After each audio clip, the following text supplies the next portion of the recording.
Welcome to Working at UIC 101, Civil Service Position Elimination. Civil service position elimination is the removal of a civil service job function from a department or unit. This sort of elimination often results in the transfer of an employee and permanent state funding from the department or unit to elsewhere in the organization. Therefore, this is a potentially lengthy and complex process. It is strictly governed by state law and UIC policy.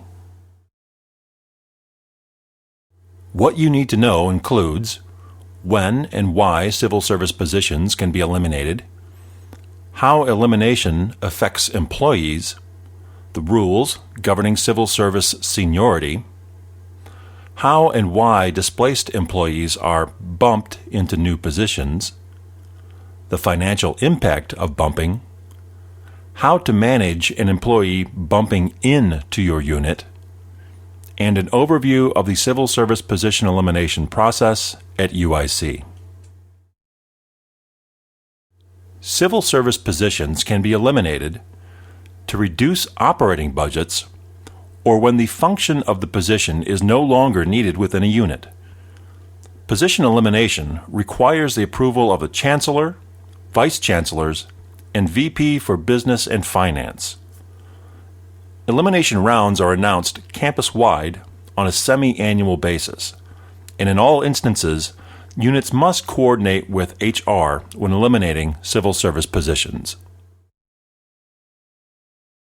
When a civil service position is eliminated, it is the least senior employee of a civil service class within that unit that must be affected. Displaced employees may have the right to bump less senior civil service employees from other departments. This sort of sequential bumping may affect several employees throughout the campus. Affected employees may retain their existing salaries after a bump. When civil service positions are eliminated at UIC, there is a process to determine the results of employee bumping. Step 1, each unit identifies the positions to be eliminated. Step 2, HR determines a bumping tree for each affected employee. Step 3, a 30-day notification is issued. Step 4, the employee elects to either exercise bumping rights or accept a layoff. Step 5, all bumping or layoffs occur on a fixed date across campus. An important criteria in determining employee bumping rights is civil service seniority. Civil service seniority is based on hours worked in pay status after completion of a probationary period. Seniority, once earned in a class, is retained during any period of continuous employment. The seniority that is accrued in prior civil service classifications is retained for the purpose of retreat rights, which we will discuss in a moment. When a civil service position is eliminated, it is the least senior employee of that civil service class that must be affected within a unit.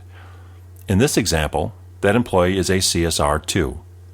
Once notified of the position elimination, this employee may choose to exercise the right to bump the least senior CSR 2 from a department elsewhere on campus. If no less senior CSR 2 exists on campus, the employee may choose to bump the least senior CSR 1 on campus. If no less senior CSR 1 exists on campus, the employee may choose to exercise retreat rights and bump the least senior employee of a class that the employee had previously held, such as Clerk 2. If there is no less senior civil service employee in any of the employee's previously held classes, then the employee, being least senior, must accept layoff. When an employee is affected by civil service position elimination, that employee will retain salary despite a bump to a lower position elsewhere on campus. This is subject to the maximum of the pay range allowed for that lower position. This difference in salary must be paid by the unit eliminating the position. This happens as a transfer of permanent state funding between units. When a civil service position elimination results in multiple employees being bumped throughout the campus organization, it is the unit responsible for the elimination that must make up the salary difference among all the employees affected by bumping. During a period of civil service position elimination, you may find an employee or employees bumping in to your unit. When this happens, UIC HR will schedule a meeting with the employee and a unit HR representative or immediate supervisor to discuss job duties and work experience. HR will also schedule any necessary interviews or exams. If you have an existing employee with a specialized civil service classification, that employee may be exempted from the bumping process. To avoid losing an employee that would otherwise be affected by someone bumping into your department, you may create a new civil service position for that employee to occupy.